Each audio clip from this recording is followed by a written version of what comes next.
How you doing, everyone? The first player-like series. So it's going to be a series of tactics based on famous teams that we can perhaps recreate in FM21. First one is Man Utd of the 90s. Now, if you see there, it's going to be 4-4-2, which might be a big change for some people because they used to like 4-2-3-1s or 4-1-4-1s, but it's got a lot of potential in FM21. Let's have a look at the lineup. So in FM, on the left-hand side, you've got the FM21 way of looking at it, and on the right hand side you've got the actual team. The only changes, I'd say Scholes and Keane are in the different opposite roles. So Scholes is the DLP, Keane's the box-to-box midfielder. Okay, so you've got Irwin, Johnson, Stam, Gary Neville across the back, Schmeichel in goal, the legend, then you've got Giggs and Beckham on the wings, and York and Cole up front. They're the roles that are going to be suited for them. Let's get on to the tactic breakdown and all important team instructions to make this tactic recreate and work. If you've seen the lineups, how does it affect the system? So we've got a flat back four there. Neville, Irwin, the fullbacks. Now I'll put them on support because they weren't absolutely attacking. They only supported when they needed to, probably down to what they've got in front of them. Two centre defenders on defend. Stam, Johnson. They weren't the ball players as such. They were just out and out defenders and absolutely brilliant at it. Midfield is where it gets a little bit more interesting. Midfield is where it gets interesting.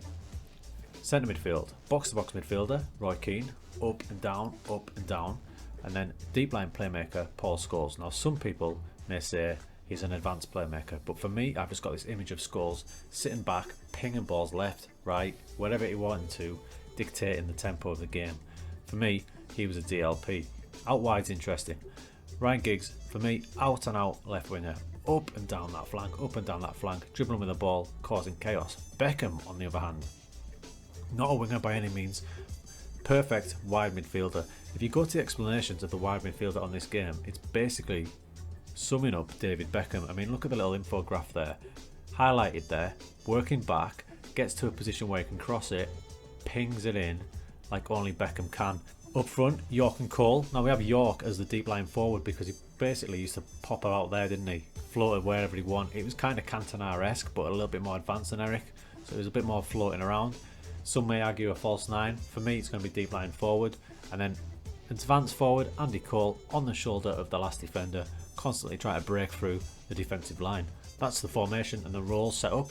Team instructions are all important to make this tactic work. Let's get on to that. First up, in possession. Now this is what makes the team tick. Attacking width wide. United played really wide in the 90s, letting Beckham and Giggs cause havoc.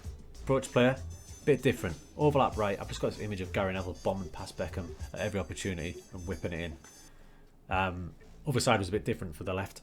They relied more on Giggs to do his wonders. Passing directness. United were very direct, not long ball, but direct. Get it to the wings. Use the pace of the game. Tempo much higher. The final third, I've got hit early crosses purely for the Beckham factor. Giggs, maybe an argument that he wasn't such an early cross to the ball. He would dribble a bit more, but I'm going to go with early crosses for now in the test.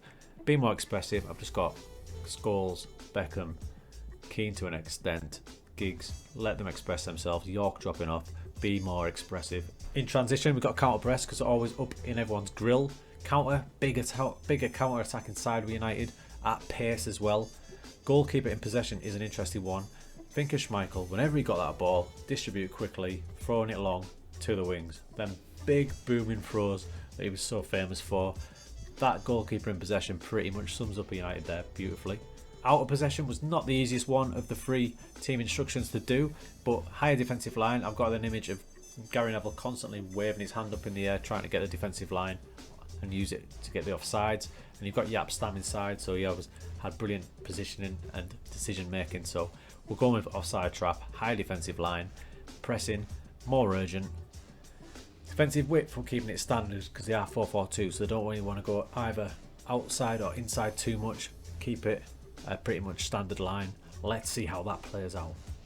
Goals from the game, a lot of it came down the flanks, which is how I remember United playing quite a lot of it. There's Darmian in the Neville role, whipping it in. Perisic in the Giggs role. Attacking winger, remember, so he's going to be in the box an awful lot. In it goes from an early cross, which we've got turned on.